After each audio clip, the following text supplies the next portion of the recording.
بسم اللہ الرحمن الرحیم۔ شروع اللہ کے نام سے جو بڑا مہربان نہایت رحم والا ہے۔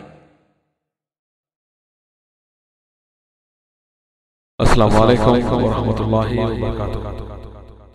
ناظرین اکرام، آپ کی اصلاح اور آپ کی اسلامی معلومات کے اضافے کے لیے اسلامک دعویٰ اینڈ گائیڈنس سینٹر الغاد سعودی عرب اس درس کو آپ کی خدمت میں پیش کرنے کی سعادت حاصل کر رہا ہے۔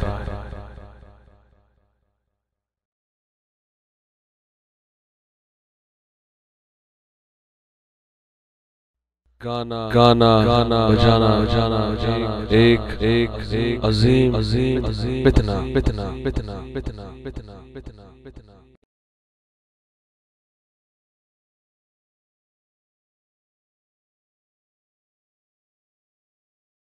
اس درس کے مقرر ہیں فضیلت الشیخ مقصود الحسن فیضی حفظہ اللہ۔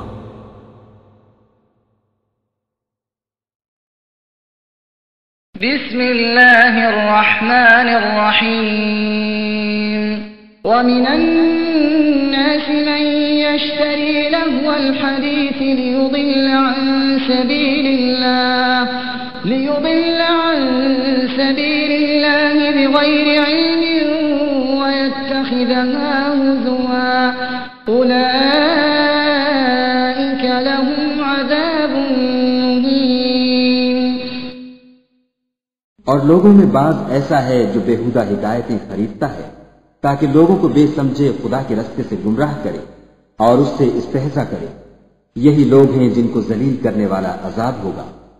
اور جب اس کو ہماری آیتیں سنائی جاتی ہیں تو اکڑ کر منہ پھیر لیتا ہے، گویا ان کو سنا ہی نہیں، جیسے ان کے کانوں میں ثقل ہے، تو اس کو درد دینے والے عذاب کی خوشخبری سنا دو۔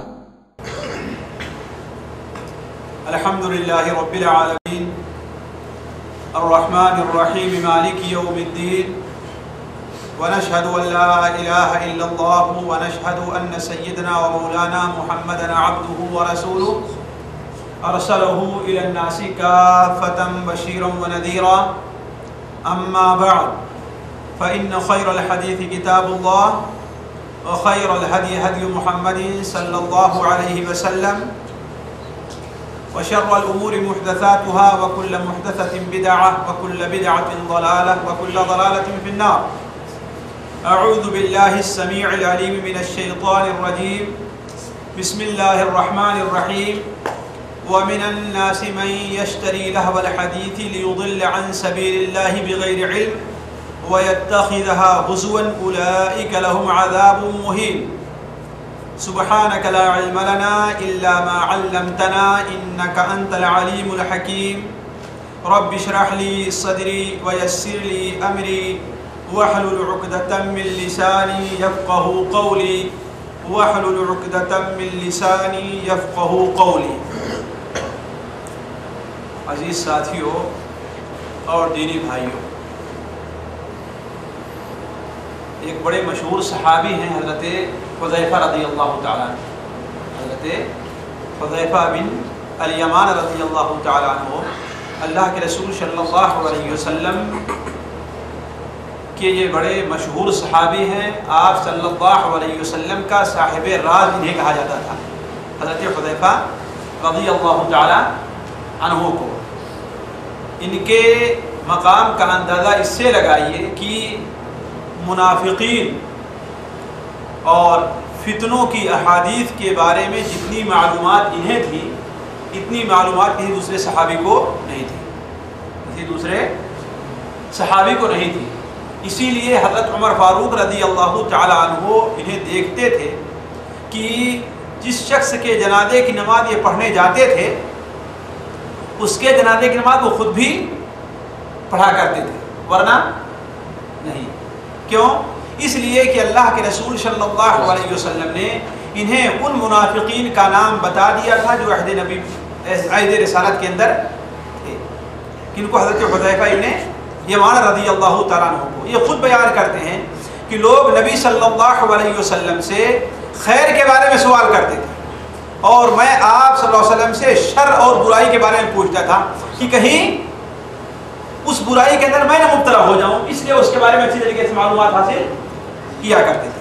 تو حضرت حذیفہ رضی اللہ تعالی عنہ یہ ان صحابہ میں سے ہیں، یا کہیے کہ یہ وہ صحابی ہیں جنہیں اللہ کے رسول صلی اللہ علیہ وسلم کا صاحب راز کہا جاتا تھا، اور فتنہ کی حدیثیں جتنا انہیں معلوم تھی کسی دوسرے کو معلوم نہیں تھی۔ تو مسلم شریف میں روایت ہے کہ وہ ایک بار نبی صلی اللہ علیہ وسلم کی خدمت میں حاضر تھے، نعوذ باللہ من ذلک، حضرت عمر فاروق رضی اللہ عنہ کی خدمت میں حاضر تھے۔ تو حضرت عمر فاروق رضی اللہ تعالی عنہ نے فرمایا کہ تم میں سے کون ہے جو اللہ کے رسول صلی اللہ علیہ وسلم سے فتنوں کی حدیثیں، فتنوں کی باتیں جانتا ہے، یعنی فتنے سے متعلق جو کچھ آپ نے بیان فرمایا ہے اسے کون جانتا ہے؟ تو سارے لوگوں نے کہا کہ ہاں ہم جانتے ہیں، ہم جانتے ہیں۔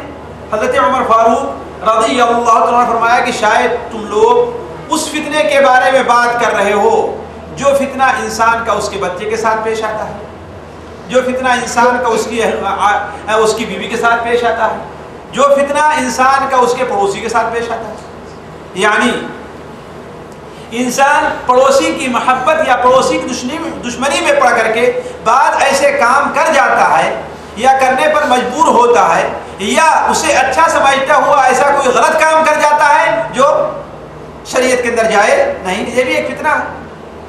بچے کی محبت میں انسان کوئی ایسا کام کر جاتا ہے جو اس کے لیے کرنا جائز نہیں، سمجھتا ہے کہ غلط ہے، سمجھتا ہے کہ یہ کام نہیں کرنا چاہیے، لیکن کیونکہ بچہ ضد کر رہا ہے، بیوی ضد کر رہی ہے، گھر والے راضی ہیں، اس لیے وہ کام کرنے پر مجبور ہو جاتا ہے، یہی فتنہ ہے۔ اسی لیے قرآن مجید میں بیویوں کو اور بچوں کو کیا کہا گیا؟ فتنہ کہا گیا، مال کو اور اولاد کو۔ ان من ازواجکم واولادکم عدوا لکم فاحذروہم، دیکھو تمہاری بیویاں اور تمہارے بچے کیا ہیں؟ تمہارے لیے فتنہ ہے، تمہارے لیے دشمن ہے، تمہارے دشمن ہیں، اس لیے ان سے بچو۔ انما اموالکم واولادکم فتنہ، تمہارے مال اور تمہاری اولاد تمہارے لیے فتنہ ہے۔ اسی لیے عربی میں مثل مشہور کہتے ہیں کہ یہ بتاؤ کہ تم جو ہے فتنے سے محبت کرتے ہو، تم فتنے سے محبت کرتے ہو، تم حق کو ناپسند کرتے ہو، تم حق کو ناپسند کرتے ہو اور صلاۃ بغیر وضو کے پڑھتے ہو، تو فتنے سے محبت کرتا ہے، حق کو ناپسند کرتا ہے، حق کو ناپسند کرتا ہے اور صلاۃ بغیر وضو کے پڑھتا ہے۔ اچانک آدمی غصہ ہو جائے گا کہ ہاں میں نماز بغیر وضو کے پڑھتا ہوں، تو کہا کہ نہیں تو صلاۃ بغیر وضو کے پڑھتا ہے، اس لیے صلاۃ کے معنی کیا ہوتا ہے؟ درود و سلام کی بھی ہوتا ہے، انسان بغیر وضو کی درود و سلام پڑھ لیتا ہے کہ نہیں پڑھ لیتا ہے کہ نہیں؟ موت حق ہے کہ حق نہیں ہے؟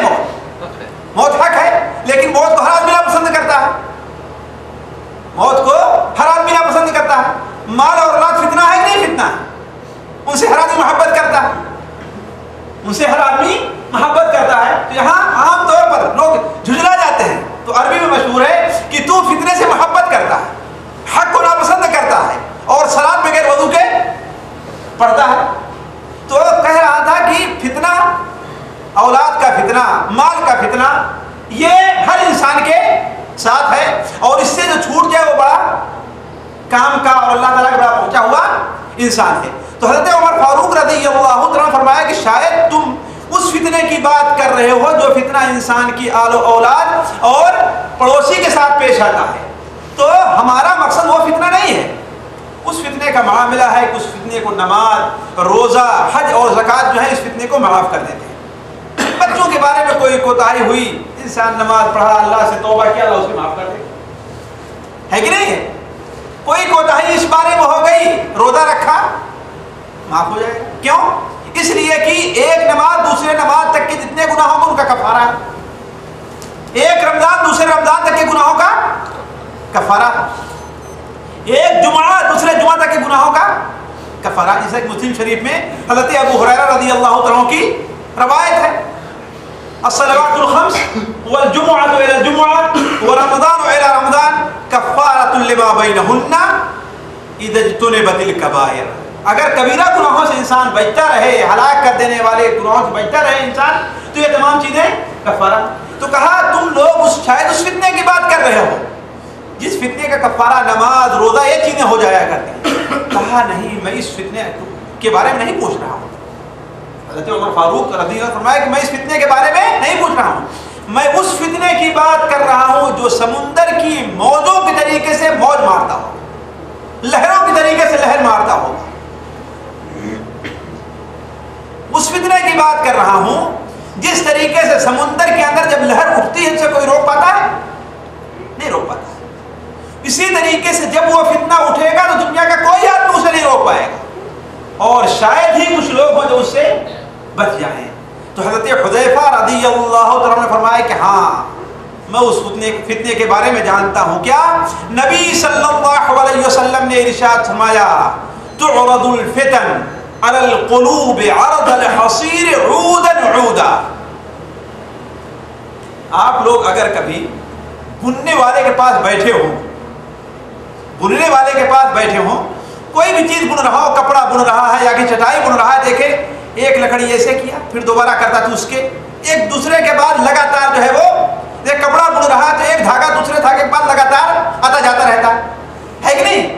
تو کہا کہ تعرض الفتن علی القلوب، فتنے دلوں پر پیش کیے جائیں گے اس طریقے سے جس طریقے سے چٹائی بننے والا ایک لکڑی کو، چٹائی کی ایک تیری جو ہوتی ہے اس کو ایک بعد دوسرے جو ہے پیش کرتا رہتا ہے. تعرض الفتن علی القلوب عرض الحصیر عودا عودا. تو اگر جس شخص نے اس فتنے کو قبول کر لیا، جس شخص نے اس فتنے کو قبول کر لیا تو اس کے دل کے اوپر ایک کالا دھبا پڑ جائے گا. یہاں تک کہ جب بار بار فتنے آئیں گے تو اس کا دل کیا ہو جائے گا؟ بالکل کالا ہو جائے گا. اور اس کی مثال ایسی جس طریقے سے پیالے کو اوندھا کر دیا جائے. جب پیالے کو اوندھا کر دیا گیا تو اس میں کوئی پانی رہے گا؟ اس میں پانی ڈالے گا تو پانی بچے گا. اسی طریقے سے جس شخص نے ان فتنوں کو قبول کر لیا اس کے دل کے اوپر کوئی حق بات اور کوئی نیکی اثر انداز نہیں ہوگا. لیکن جس دل نے اس فتنے کا انکار کر دیا تو وہ فتنہ بالکل صاف رہے گا، وہ فتنہ بالکل صاف رہے گا، اس کے اوپر کوئی بھی فتنہ اور کوئی مثبت اثر انداز ہونے والی نہیں. آخر فتنہ ہے کیا چیز؟ یہ مسئلہ ہے. فتنہ ہے کیا چیز؟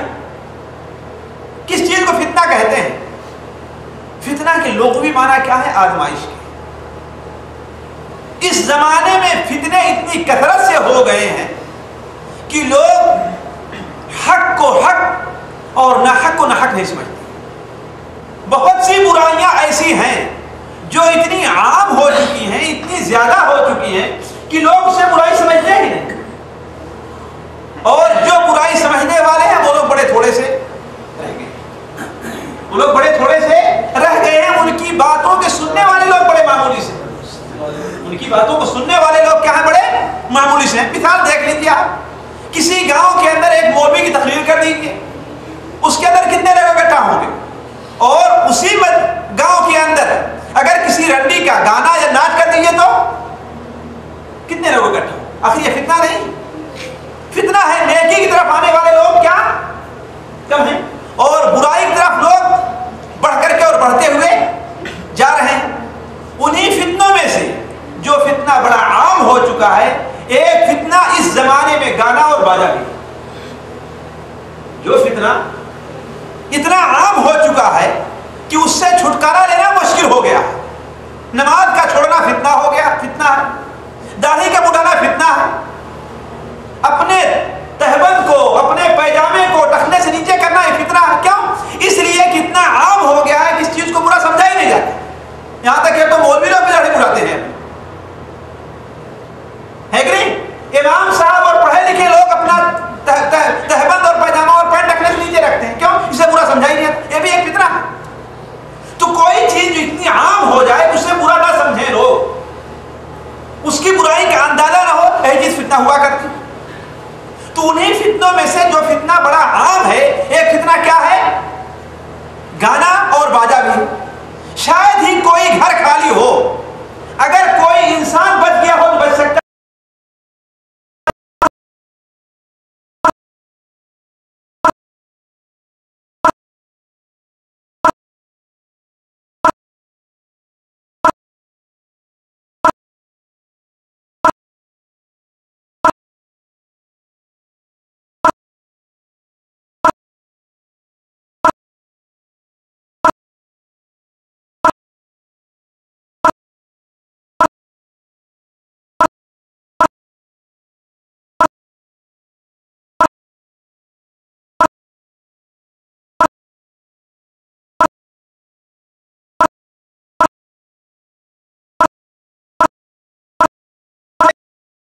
کرام کے بعد تابعین اور ائمہ جو ہے اس بارے میں کیا کہتے ہیں؟